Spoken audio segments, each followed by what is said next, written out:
The attic door closed with a slow, deliberate click. 7-year-old Emma pressed her small palms against the cold wood, her breath coming in short, frightened gasps. Dust particles floated in the single beam of light cutting through the tiny window. Downstairs, footsteps faded. The lock turned. In that moment, surrounded by forgotten boxes and shadows, Emma's lips trembled as she whispered a single word into the darkness. "Daddy." But her father was 300 miles away, and no one knew she was here. Hello friends, welcome to our story. Before we begin, please like this video, subscribe, and tell us in the comments where you're watching from. In that quiet suburban house, behind freshly painted shutters and a well-manicured lawn, a little girl stood at the edge of losing everything that ever mattered to her. And the cruelest part was this: no one on the outside could see it happening. Emma was only 7 years old. She still believed in birthday wishes. She still slept with a stuffed rabbit named Buttons that her mother had given her the Christmas before she passed away. She still thought that if she was good enough, kind enough, quiet enough, the world would be gentle in return. But the world inside that house had already begun to shift beneath her feet, and Emma didn't yet have the words to describe what she was feeling. She only knew that something was wrong. Something cold had moved into the spaces where warmth used to live. What Emma stood to lose was not just safety. It was not just comfort. It was something far deeper, something that would shape the rest of her life if it was taken from her now. She stood to lose her belief that she was worthy of love. Children are fragile in ways that adults often forget. Their hearts are wide open, unguarded, trusting. When a child is mistreated by someone who is supposed to care for them, the wound does not simply heal with time. It burrows deep. It plants a seed of doubt that whispers for years afterward, "Maybe it was my fault. Maybe I wasn't enough. Maybe I didn't deserve to be protected." This is the invisible damage that no bruise can show, no photograph can capture, no courtroom can fully measure. And Emma was walking straight toward that wound, with no one to pull her back. Her father, David, loved her more than anything in this world. But David was not here. He worked on an oil rig 300 miles offshore, 2 weeks on and 1 week off, a brutal schedule he had taken after his wife passed because the pay was good, and he wanted to give Emma a better life. He wanted to save enough money to buy her a house near the ocean someday, a place where she could hear the waves and feel the kind of peace he remembered from his own childhood. Every sacrifice he made for her. But in his absence, he had handed her care to a woman he barely knew, a woman who had smiled so sweetly during their short courtship, a woman who had looked at Emma with what seemed like kindness. David had no idea that the moment he left for each shift, Linda's mask slipped away like morning fog burning off under a harsh sun.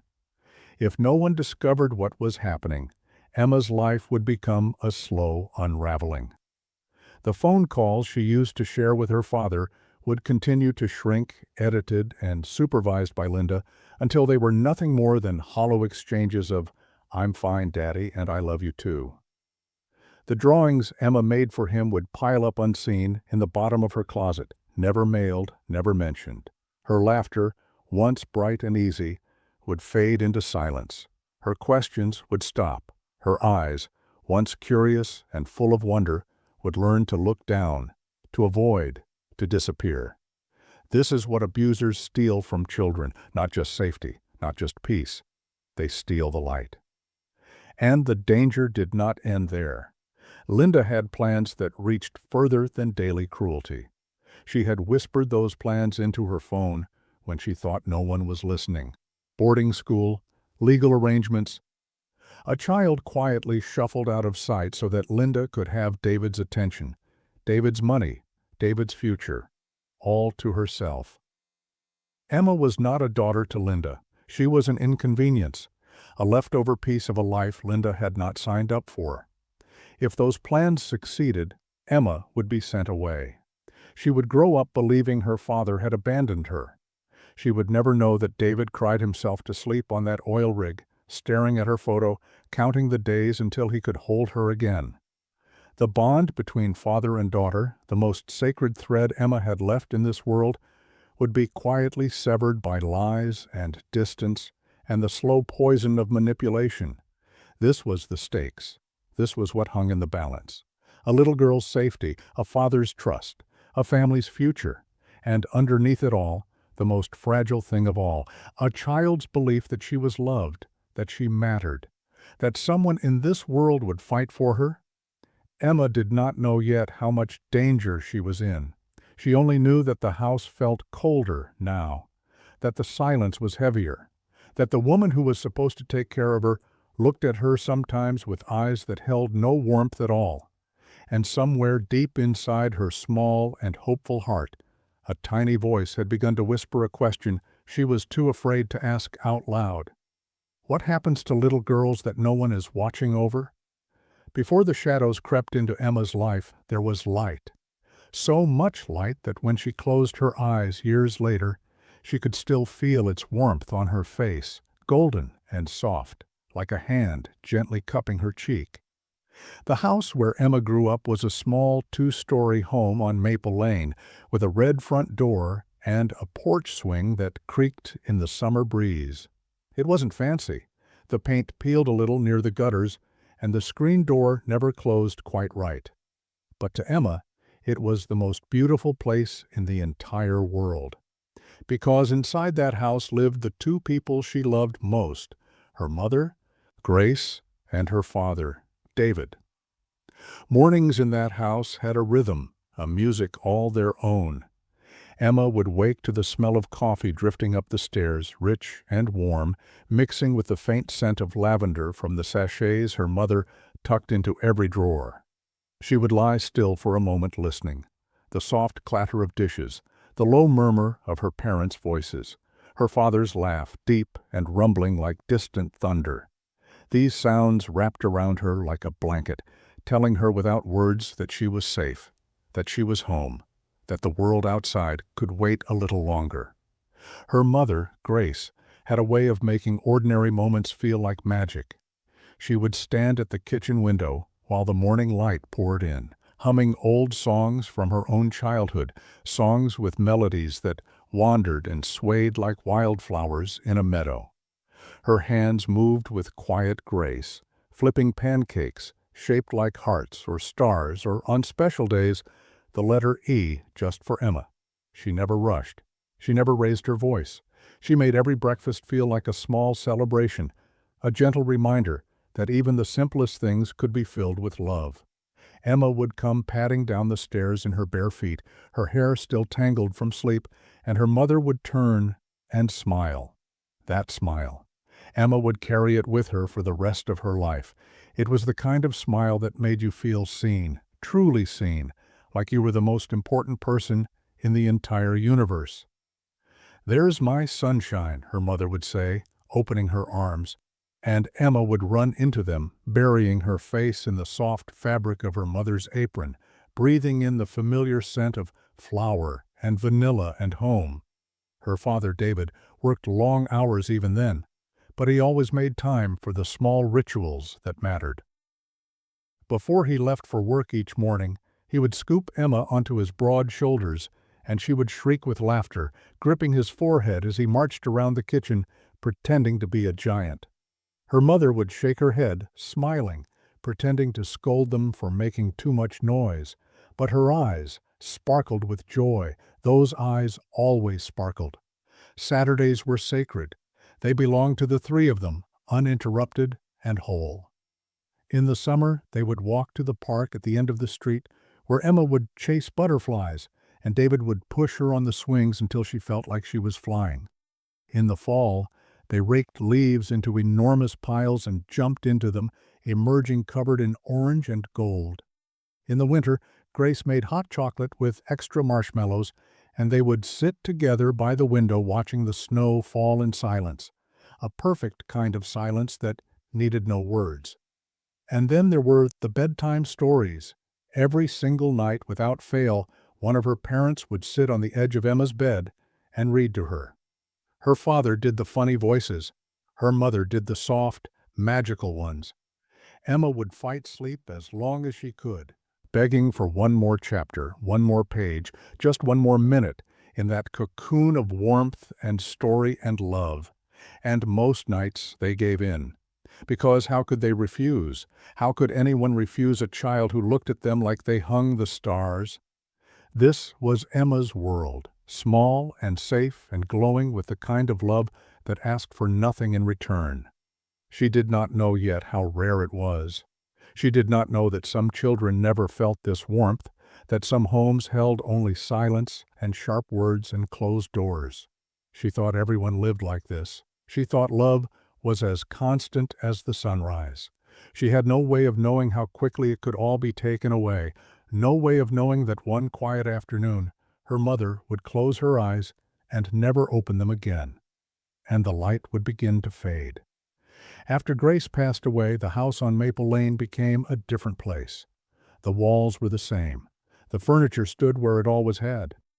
But something essential had gone out of it, like a candle blown out in a room that suddenly felt too large, too quiet, too empty. David did his best. He did more than his best. He poured every ounce of strength he had left into being both mother and father to Emma. Even when his own heart was shattered into pieces, he didn't know how to reassemble. At night, after Emma fell asleep, he would sit alone at the kitchen table, staring at the chair where Grace used to sit, and he would weep without making a sound. But in the morning he would wipe his face, take a breath, and walk into Emma's room with a smile. Because she needed him, and he would not let her down. He learned to braid her hair. It took him weeks to get it right. His fingers were thick and calloused from years of physical labor, and they fumbled with the delicate strands like a man trying to thread a needle in the dark. The first few attempts were disasters, lopsided and loose, and Emma would giggle and say, "Daddy, that's not how Mommy did it." But he kept trying. He watched videos online. He practiced on a doll he bought secretly from the store, and one morning he finally got it right. Emma looked in the mirror, touched the neat braid resting on her shoulder, and smiled. It was the first real smile he had seen from her in months. He turned away so she wouldn't see his tears.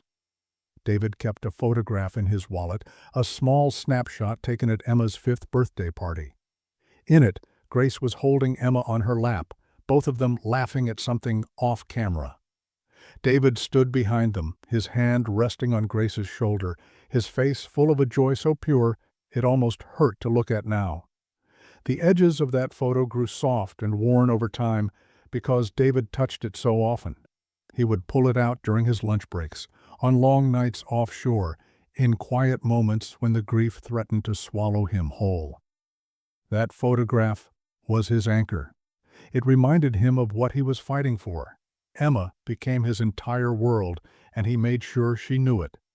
Every night. Before bed, no matter how tired he was, he would kneel beside her and hold her small hand in his.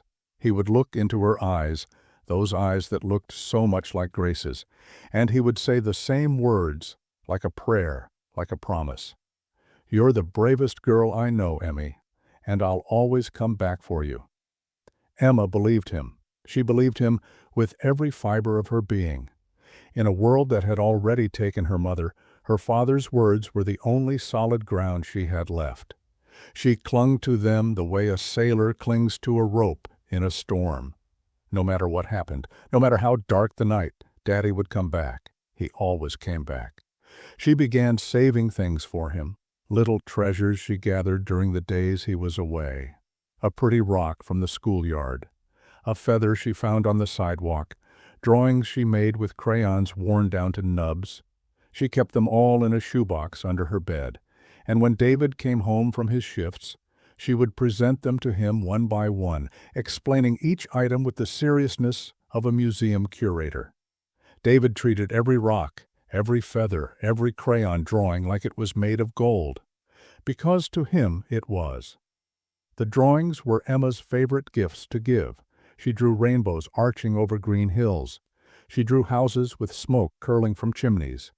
She drew the sun, always bright yellow, always smiling, and in nearly every picture There were two figures holding hands, a tall one and a small one, Daddy and Emma, together. Sometimes, late at night, Emma would whisper to her mother. She would lie in bed, staring at the ceiling, and speak softly into the darkness.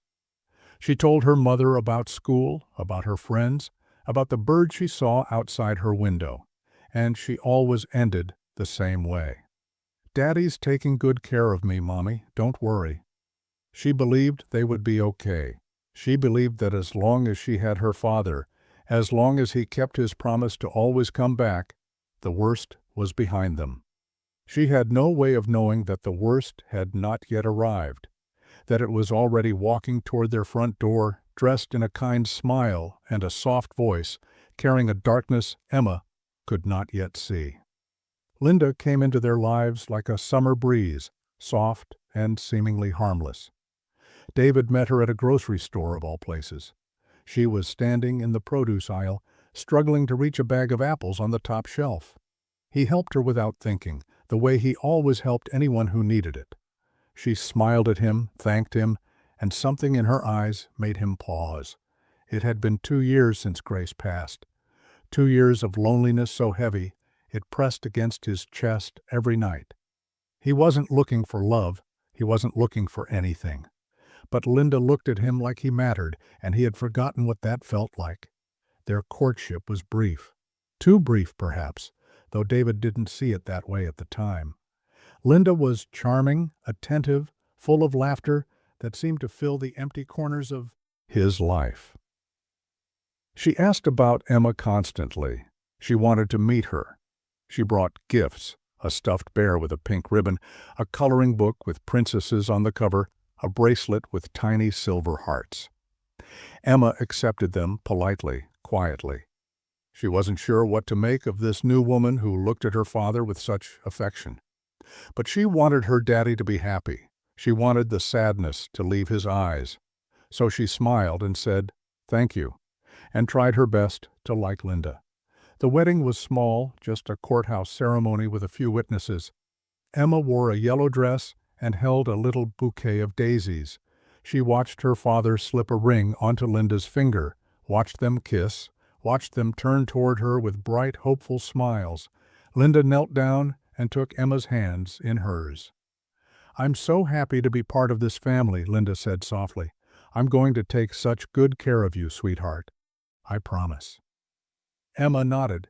She wanted to believe it. She wanted to believe that this new chapter would be a good one, that maybe she could have something like a mother again. Not the same, never the same, but something close, something warm. For the first few days, everything seemed fine. Linda cooked dinner and asked Emma about school. She tucked her in at night when David was too tired. She smiled often, laughed easily, and moved through the house like she had always belonged there. But small things began to shift. Emma noticed it first in Linda's eyes. When David was in the room, those eyes were soft, adoring, full of light.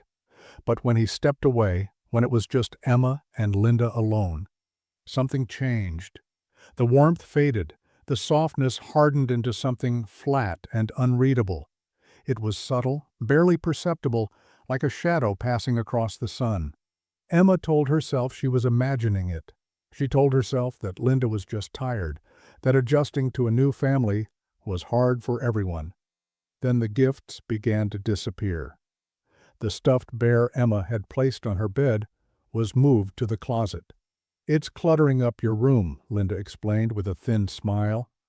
The coloring book was thrown away because Emma had made a mess with the crayons. The bracelet vanished entirely, and when Emma asked about it, Linda said she must have lost it.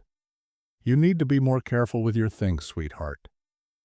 The word sweetheart sounded different now. It had an edge to it, a sharpness that pricked at Emma's skin. At dinner one evening, Emma accidentally knocked over her glass of milk. It spilled across the table in a white river, dripping onto the floor. She froze, her heart pounding, waiting for reassurance. David wasn't home yet. Linda stood slowly, her chair scraping against the floor. She didn't yell. She didn't raise her voice, but her hand came down on Emma's shoulder, gripping it firmly, fingers pressing into the soft flesh just hard enough to leave a dull ache. "Clumsy girl," Linda said quietly. "Clean it up, now." Emma scrambled to obey, her small hands trembling as she wiped at the milk with a napkin. Her shoulder throbbed, her eyes stung with tears she didn't dare let fall. That night, lying in bed, Emma replayed the moment over and over. Maybe she had been clumsy. Maybe she deserved to be corrected. Maybe Linda was just trying to teach her to be more careful. Adults did that sometimes, didn't they? Her mother had never grabbed her like that, but maybe different people showed love in different ways. She pulled her blanket up to her chin and stared at the ceiling. Something felt wrong, but she didn't have the words for it yet. So she closed her eyes and told herself it was nothing, just nothing. The cruelty did not arrive all at once. It came slowly, like winter creeping into autumn, so gradual that by the time Emma realized how cold her world had become, she could no longer remember when the warmth had disappeared. It began with small denials. Dessert was taken away for reasons Emma didn't understand. "You didn't finish your vegetables," Linda would say, even when Emma's plate was clean. Then came the silences. Linda would go hours without speaking to her, moving through the house as if Emma were invisible, a ghost wandering through rooms where she no longer belonged. Emma would say good morning, and Linda would walk past without a word. She would ask a question, and Linda would stare at her for a long, uncomfortable moment before turning away. The message was clear, even if it was never spoken aloud. Emma was unwanted. Emma was a burden. Emma was in the way. David noticed nothing. How could he? When he was home, Linda transformed. The coldness melted into warmth. The sharp edges softened. She would hug Emma in front of him, stroke her hair, call her sweetheart in that voice that sounded so convincing. David would smile, relieved, grateful that his daughter and his new wife were bonding. He had no idea that the moment his truck disappeared down the street, the mask came off and the temperature in the house dropped to freezing. Emma learned to walk on eggshells. She learned which floorboards creaked and avoided them. She learned to eat quickly and quietly, to clean up after herself before Linda could find fault, to stay in her room as much as possible. She learned that asking for things, needing things, wanting things, only made Linda's eyes grow harder. So she stopped asking. She stopped needing. She tried to make herself so small that maybe Linda would forget she existed. But it was never enough. The punishments grew worse. Missing dinner became a regular occurrence. "You were rude to me today," Linda would say, though Emma couldn't remember being rude. "Go to your room. No supper."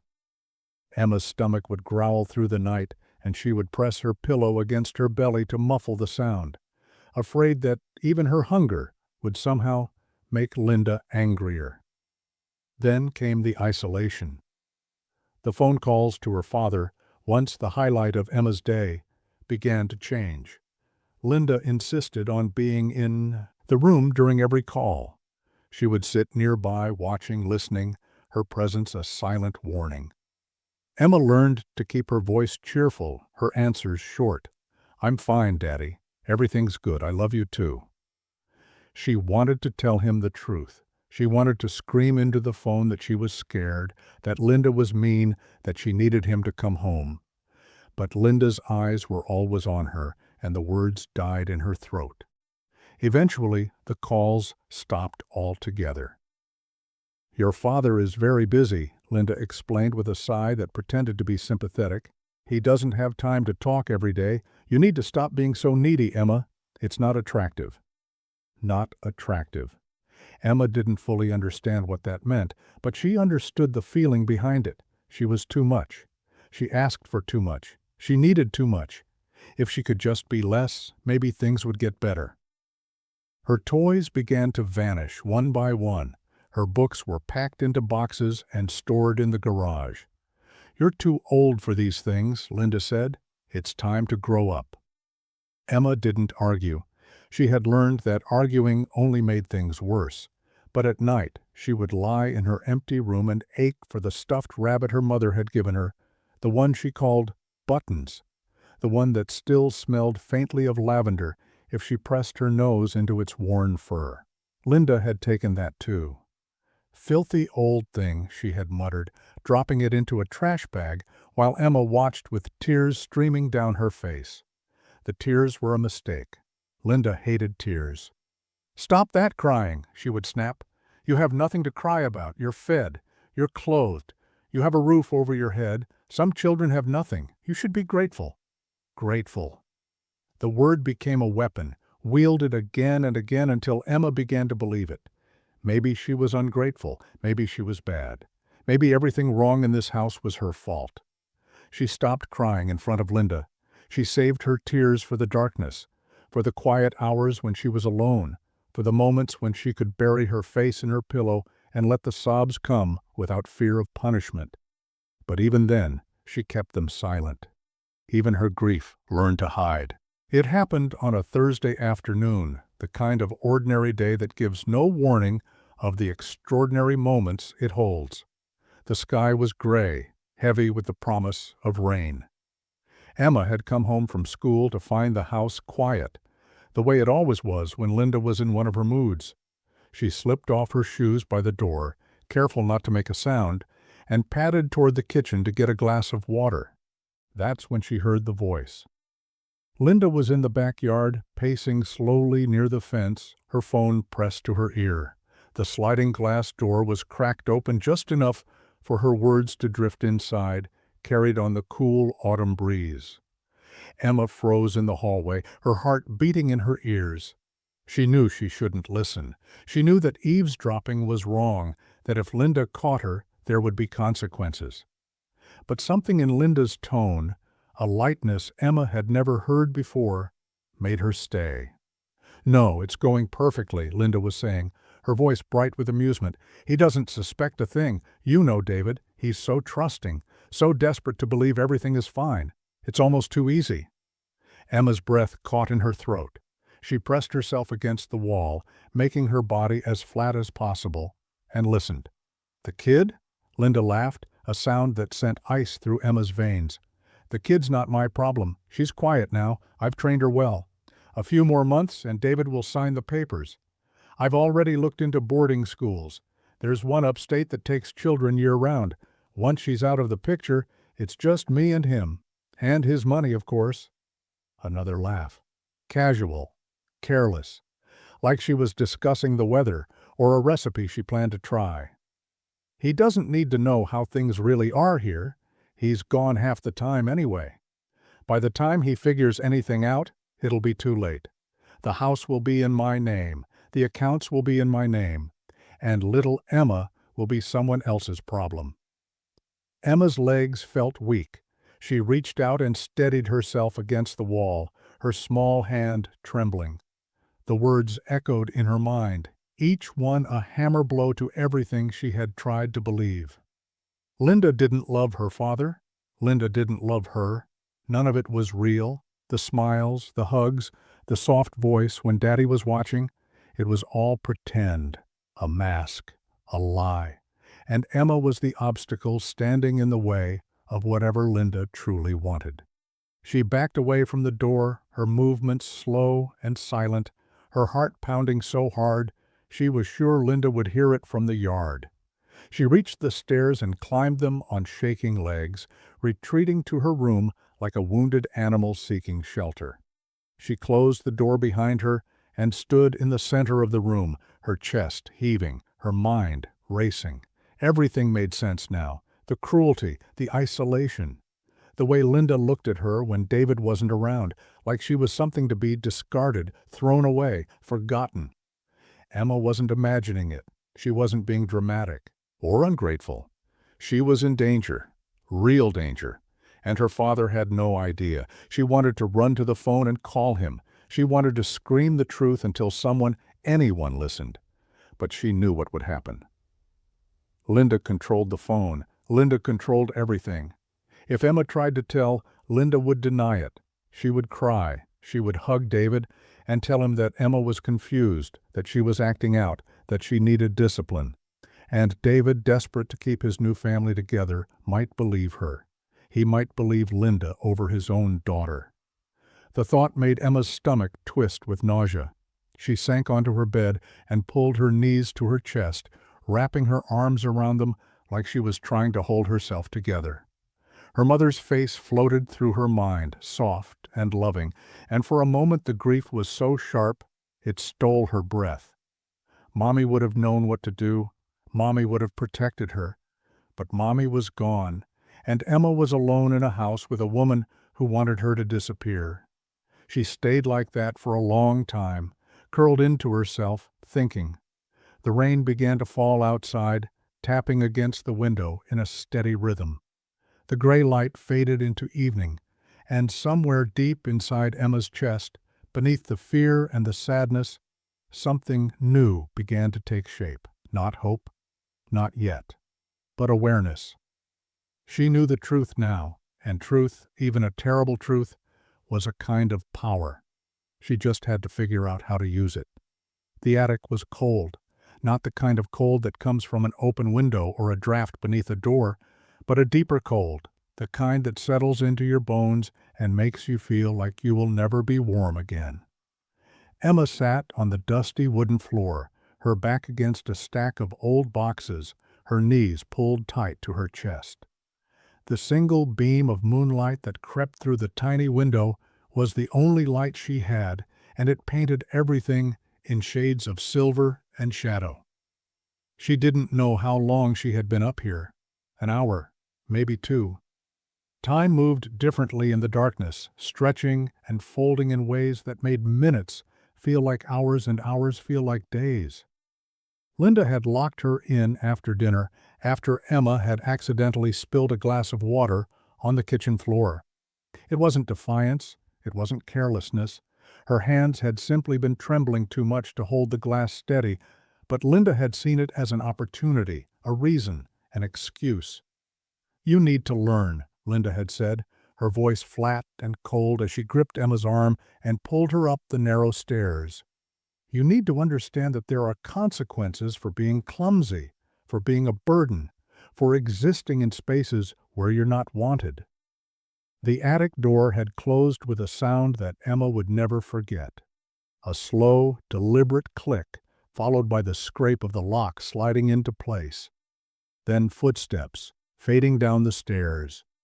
Then silence. Now Emma sat alone in that silence, surrounded by the forgotten remnants of lives that had come before. Old furniture draped in white sheets like ghosts, frozen mid-movement.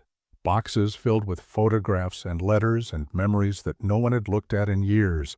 A broken rocking chair in the corner, its shadow stretching across the floor like a crooked finger pointing at nothing. She tried not to cry. She had learned that crying made things worse, that tears were a weakness Linda would exploit. But in the darkness, with no one to see and no one to hear, the tears came anyway. They slid down her cheeks in slow, silent rivers, dropping onto her pajamas and leaving dark spots on the faded fabric. She thought about her mother. She thought about the way Grace used to hold her after a nightmare, stroking her hair and whispering that everything was okay, that monsters weren't real, that nothing bad could ever touch her as long as Mommy was there. But Mommy wasn't there anymore. Mommy was gone, and the monsters had turned out to be very real after all. They just didn't look the way Emma had imagined.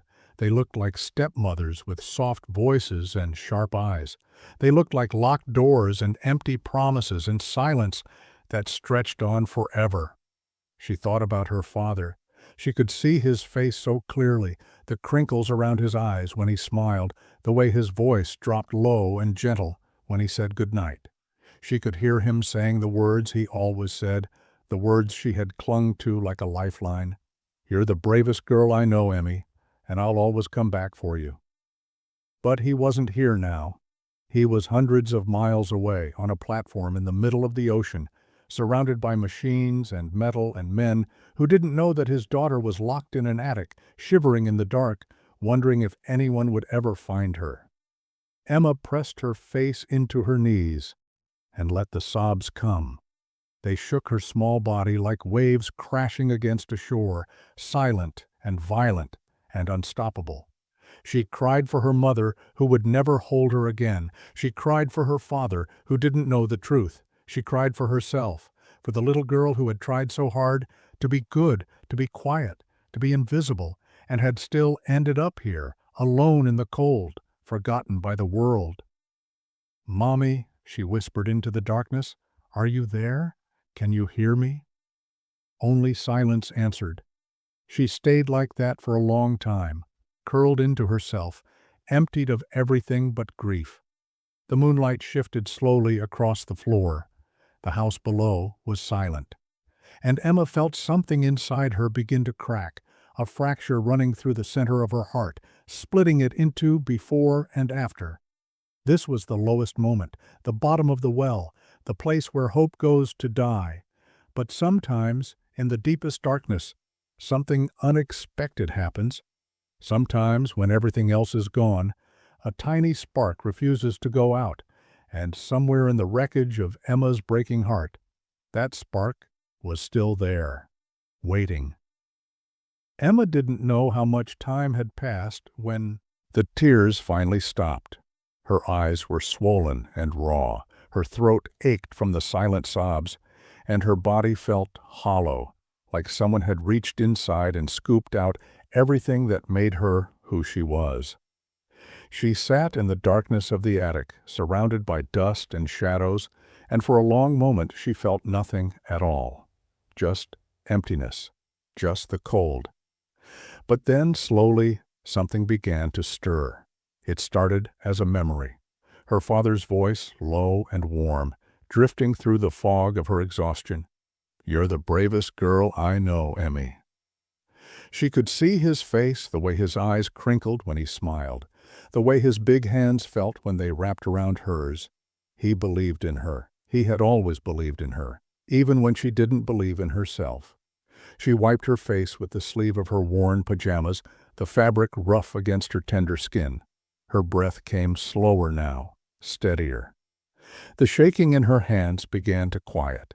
She looked around the attic at the boxes and the shadows, and the single beam of moonlight cutting through the tiny window, and something shifted inside her chest. A small movement, like a key turning in a lock. She was 7 years old. She was small and scared and alone. But she was not helpless. The thought surprised her. It came from somewhere deep, somewhere she didn't know existed, a place that hadn't been touched by Linda's cruelty or the weight of her grief. It was the part of her that still remembered what it felt like to be loved, to be safe, to be held. The part that her mother had nurtured and her father had protected.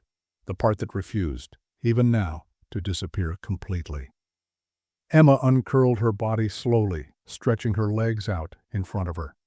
Her muscles ached from being clenched so tightly for so long. She looked at the small window across the room, at the pale light filtering through the dirty glass, and a thought began to form in her mind. Not a plan exactly, not yet, but the beginning of one. A seed. No one knew she was up here, no one except Linda. Her father was far away, and Linda had made sure that Emma had no way to reach him. But there were other people in the world. There were neighbors. There was Mrs. Delgado, the elderly woman who lived next door, the one who always waved when Emma walked to the bus stop. There was the mailman who came every afternoon. There were people who passed by this house every single day, people who might see something if Emma could find a way to show them. She looked at the window again. It was small, barely larger than a shoebox, and it faced the street. During the day, if she stood on her tiptoes, she might be able to see the sidewalk below. And if she could see them, maybe they could see her. The idea took root in her mind, growing stronger with each passing second. She couldn't escape through the window. It was too small, too high, and she didn't know what waited below. But she could wave. She could press her face to the glass and try to catch someone's attention. She could draw a picture, something with the word "help" hidden inside, and hold it up for anyone who might look. It was a small thing, a fragile thing, a hope built on chance and luck and the possibility that someone, somewhere, might notice a little girl in an attic window. But it was something. And something was more than she had felt in a very long time. Emma pushed herself to her feet. Her legs trembled, but they held. She stood in the center of the attic, surrounded by the forgotten pieces of other people's lives, and made a silent promise to herself. She would not give up. She would not disappear quietly into the darkness that Linda had built around her.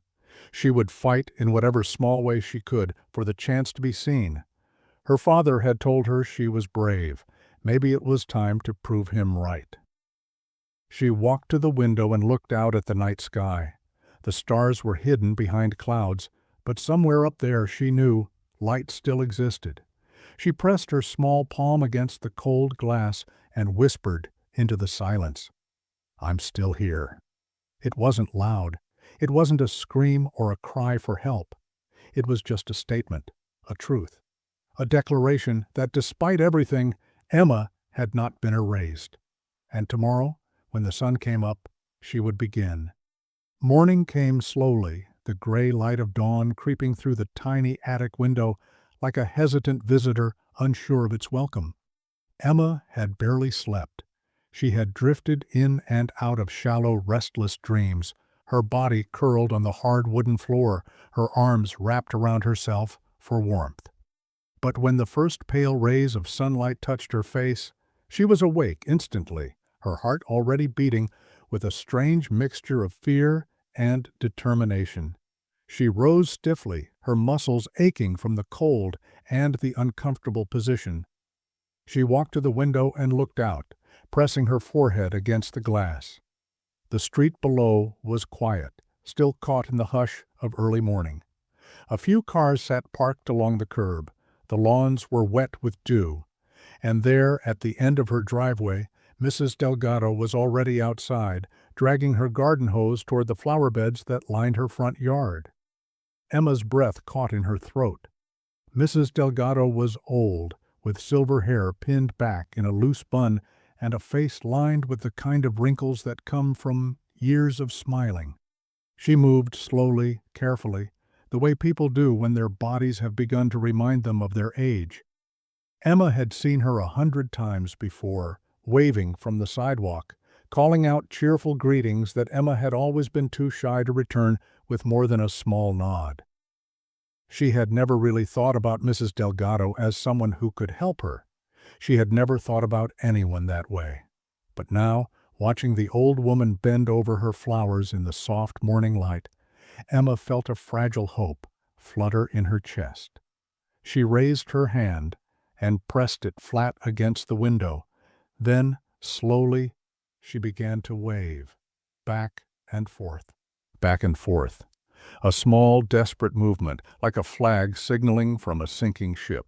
She waved until her arm ached, until her shoulder burned, until tears blurred her vision, and she had to blink them away to keep watching. Mrs. Delgado straightened up. She turned toward the street, stretching her back. Her gaze swept across the houses, the lawns, the quiet morning scene. For one breathless moment, her eyes seemed to pause on Emma's window. Emma waved harder, her whole body trembling with the effort. "Please see me.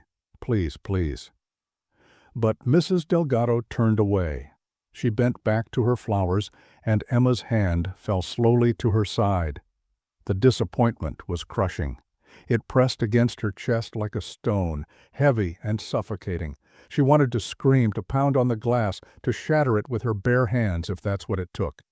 But she knew that screaming would only bring Linda. And Linda's punishments were always worse when Emma made noise, so she waited. She watched. She pressed her face to the window and kept her eyes on the world outside, searching for any sign that someone might look up, might notice, might care. The hours passed with agonizing slowness. The sun climbed higher, burning off the morning mist. A mail truck rumbled down the street and stopped at several houses before moving on. A jogger passed by without glancing up. A mother pushed a stroller along the sidewalk, her attention fixed on the phone in her hand. Life continued outside that window, ordinary and oblivious, while Emma remained trapped in her small rectangle of glass and light. Then, just before noon, something changed. Mrs. Delgado was outside again, this time standing at the end of her driveway, talking to a man in uniform, a police officer. He stood with his hands on his belt, nodding as she spoke, his expression serious. Mrs. Delgado gestured toward Emma's house, pointing at the upper floors, her face creased with concern. Emma's heart stopped. She pressed both hands against the window, her breath fogging the glass. She watched as the officer turned and looked at the house. His gaze traveled upward, past the shutters, past the second floor, toward the attic. For one electric moment, Emma was certain he was looking directly at her. Then he nodded to Mrs. Delgado and walked toward his car. He picked up his radio and spoke into it, his words inaudible from this distance. Emma's pulse roared in her ears. She didn't know what was happening, didn't know if this meant anything at all. But the air felt different now, charged, heavy with possibility. Downstairs she heard a door close. Linda's footsteps crossed the floor, quick and sharp. Something was about to happen. Emma could feel it in her bones, in her blood, in the trembling of her hands against the cold glass. The waiting was almost over. The knock on the front door was firm and deliberate, 3 sharp raps that echoed through the house like a heartbeat. Emma heard it from the attic, her ears straining to catch every sound, her body frozen in place by the window. She held her breath, afraid that even the smallest movement might somehow change what was about to happen. Downstairs there was a long pause, then footsteps. Slow, measured. Linda's heels clicking against the hardwood floor, each step carrying the weight of someone who was not used to being interrupted, not used to being questioned. Emma could picture her smoothing her hair, adjusting her expression, preparing the mask she wore so well. The front door opened with a soft creak. "Good afternoon." A man's voice, calm but authoritative. "Ma'am, I'm Officer Reynolds with the County Police Department. This is my partner, Officer Chen. We've received a welfare check request concerning a child at this residence." Emma's heart slammed against her ribs. A welfare check. Someone had called. Someone had seen her. Someone had cared enough to pick up a phone and ask a stranger to make sure she was okay. Linda's voice floated up through the floorboards, smooth as silk, warm as honey. "A welfare check? I'm not sure I understand. There must be some mistake. Everything is perfectly fine here." "We appreciate that, ma'am," Officer Reynolds replied, "but we're required to follow up on all reports. We'd like to see the child, if you don't mind, just to make sure everything's in order." Another pause, longer this time. Emma could feel the tension even from 2 floors away, could sense Linda's mind working, calculating, searching for a way out, but there was no way out, not this time, not with 2 officers standing on the porch, waiting. "Of course," Linda said finally. Her voice was still pleasant, but there was something underneath it now, a tightness that hadn't been there before. "She's just upstairs, playing in her room, I believe. Let me go get her." "We'd prefer to accompany you, ma'am. Standard procedure." The words hung in the air like a verdict. Emma heard Linda's breath catch, a tiny sound that most people would have missed. But Emma had learned to listen for the small things, the cracks in the mask, the moments when the real Linda slipped through. Footsteps began to climb the stairs, more than one set. Emma backed away from the window, her hands trembling, her eyes fixed on the attic door. She could hear them getting closer, passing the second floor, turning toward the narrow staircase that led up to where she was hidden. Her pulse roared in her ears like thunder. The footsteps stopped outside the door. "She's in here?" Officer Reynolds asked. A pause. Then Linda's voice, smaller now, stripped of its usual confidence. "She was being punished. She misbehaved. I was going to let her out soon. It's not what it looks like." The lock clicked. The door swung open. Light poured into the attic, blinding after so many hours of dimness. Emma stood in the center of the room, small and pale, her pajamas wrinkled, her face streaked with the dried tracks of tears. She squinted against the brightness, and through the haze she saw two figures in uniform, their expressions shifting from professional calm to something harder, something sharper. Officer Chen stepped forward slowly, crouching down so that she was at Emma's eye level. Her voice was gentle, careful, the voice of someone who understood that frightened children needed softness, not authority. "Hi there, sweetheart. My name is Officer Chen. Are you okay? Can you tell me your name?" Emma's lips trembled. She opened her mouth, but no sound came out. She looked past the officer, past the open door, to where Linda stood frozen in the hallway. Their eyes met.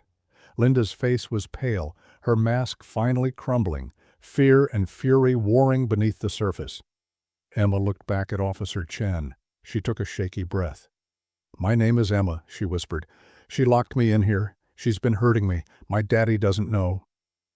The words fell into the silence like stones into still water. Officer Reynolds turned to look at Linda, his expression hardening into something cold and unyielding. Officer Chen reached out and took Emma's hand, her grip warm and steady. "It's okay, Emma," she said softly. "You're safe now. No one is going to hurt you anymore." Behind them, Linda began to speak, her voice rising in protest, in denial, in desperate explanation. But her words meant nothing now. The truth had been spoken. The mask had fallen. And Emma, for the first time in months, allowed herself to breathe. The hours that followed passed in a blur of voices, gentle hands, and soft blankets. Emma was taken from the house in Officer Chen's arms, carried past Linda, who stood in the hallway with her wrists in handcuffs, her face pale and twisted, with an emotion Emma couldn't name. She didn't look at Linda as they passed. She kept her eyes fixed on the front door, on the rectangle of daylight waiting beyond it, on the world she had almost forgotten existed. Outside, the air smelled like cut grass and rain. Emma breathed it in deeply, filling her lungs with something clean, something free. Neighbors had gathered on their lawns, watching with wide eyes and whispered questions. Mrs. Delgado stood at the edge of her driveway, her hand pressed to her heart, tears streaming down her wrinkled cheeks. When she saw Emma, she called out, her voice cracking with emotion. "I saw you, sweetheart. I saw you waving. I'm so sorry it took me so long to understand." Emma didn't have the strength to respond, but she managed a small nod. A thank you. An acknowledgement that this woman, this stranger, who had simply been watering her flowers, had saved her life. She was taken to the hospital for examination. The doctors were kind, speaking in soft tones, explaining everything before they did it. A nurse brought her apple juice and a warm blanket. A social worker sat beside her bed and asked gentle questions, writing notes in a folder, promising that everything would be okay now. Emma answered as best she could, her voice small but steady. She told them about the punishments, the locked doors, the missed meals, the silence that had swallowed her whole. She told them about the phone calls that stopped, the toys that disappeared, the words that cut deeper than any bruise. And then, when the questions were finished and the forms were signed, they told her that her father was on his way. David arrived on the first flight he could catch, still wearing his work clothes, his face gray with exhaustion and fear. He burst through the hospital doors like a man being chased, his eyes scanning the hallway until they found her. Emma saw him from across the room, and something inside her broke open, a dam finally releasing the flood it had held back for so long. "Daddy!" She ran to him, her bare feet slapping against the cold floor, her arms outstretched. He dropped to his knees and caught her, pulling her into an embrace so tight it almost hurt. But Emma didn't care. She buried her face in his chest, breathing in the familiar smell of him, oil and soap and safety. She felt his body shaking with sobs, felt his tears falling into her hair, felt his hands gripping her like he was afraid she might disappear. "I'm so sorry, Emmy," he whispered, his voice ragged and broken. "I'm so sorry. I didn't know. "I didn't know." She wanted to tell him it wasn't his fault. She wanted to say that Linda had fooled them both, that the mask had been too perfect, that no one could have seen through it. But the words wouldn't come.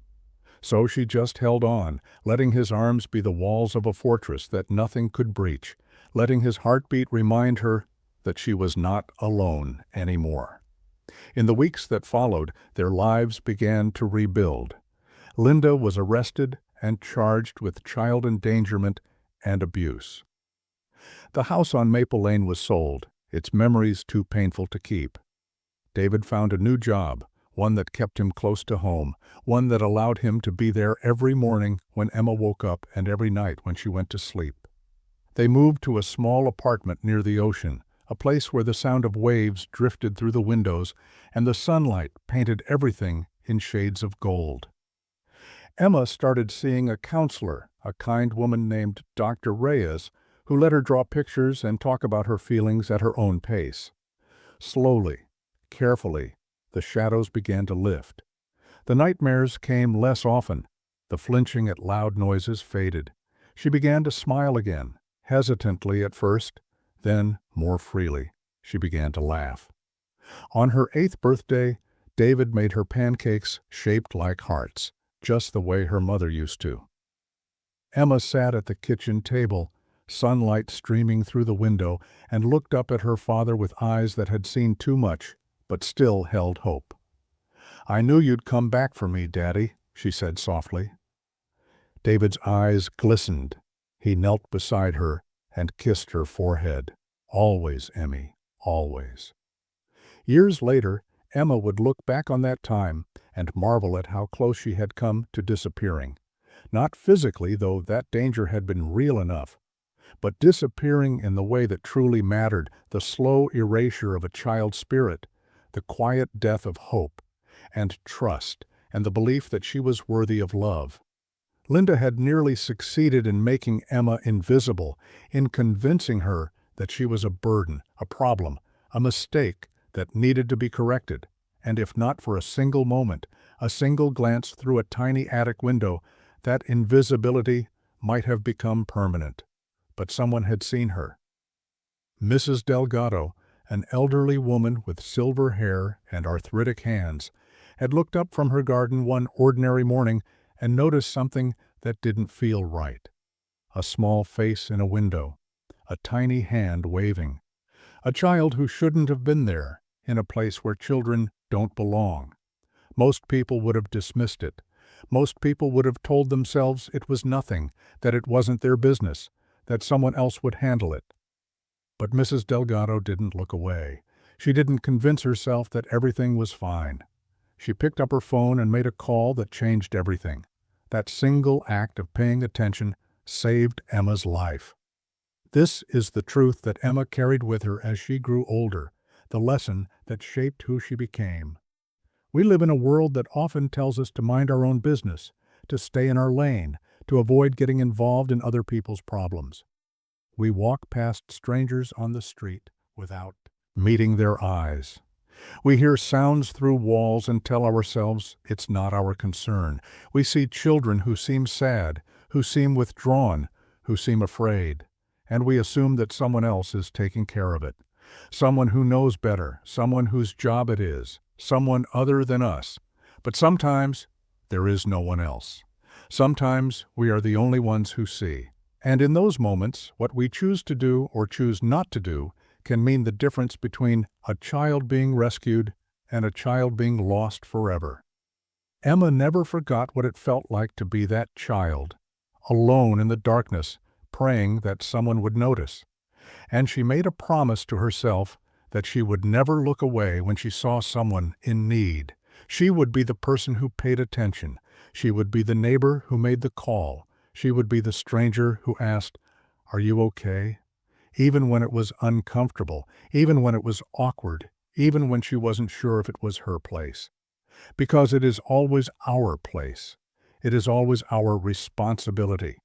We are all connected, bound together by the simple fact of our shared humanity. And when we choose to see each other, truly see each other, we create a world where children like Emma don't have to wave from attic windows, hoping against hope that someone will look up. Trust is a fragile thing. It can be shattered by cruelty and rebuilt by kindness. It can be betrayed by those who should protect us and restored by strangers who owe us nothing. Emma learned that trust must be earned, not assumed. She learned that the people who smile the widest sometimes hide the darkest intentions. But she also learned that there is goodness in the world, quiet and steady, and often found in unexpected places, in a neighbor's worried glance, in an officer's gentle voice, in a father's tears. The world is full of both darkness and light. We cannot control which one we encounter, but we can control which one we choose to be. Emma grew up to be a social worker, dedicating her life to children who had been through what she had survived. She became the voice for those who couldn't speak, the advocate for those who had been silenced. And every time she helped a child escape from darkness into light, she thought of Mrs. Delgado, standing in her garden, choosing to see what others had ignored. One person, one moment, one decision. That's all it takes to change everything. Moral: sometimes the smallest voice carries the loudest truth. Never ignore what doesn't feel right. The children who cannot speak for themselves are counting on us to listen with more than just our ears. Pay attention. Speak up. Be the one who sees. Ending CTA. What would you do in this situation? If you saw a child who seemed afraid, who seemed trapped, who seemed invisible, would you look away or would you act? Share your thoughts in the comments. And if this story touched your heart, please share it with someone who needs to hear it.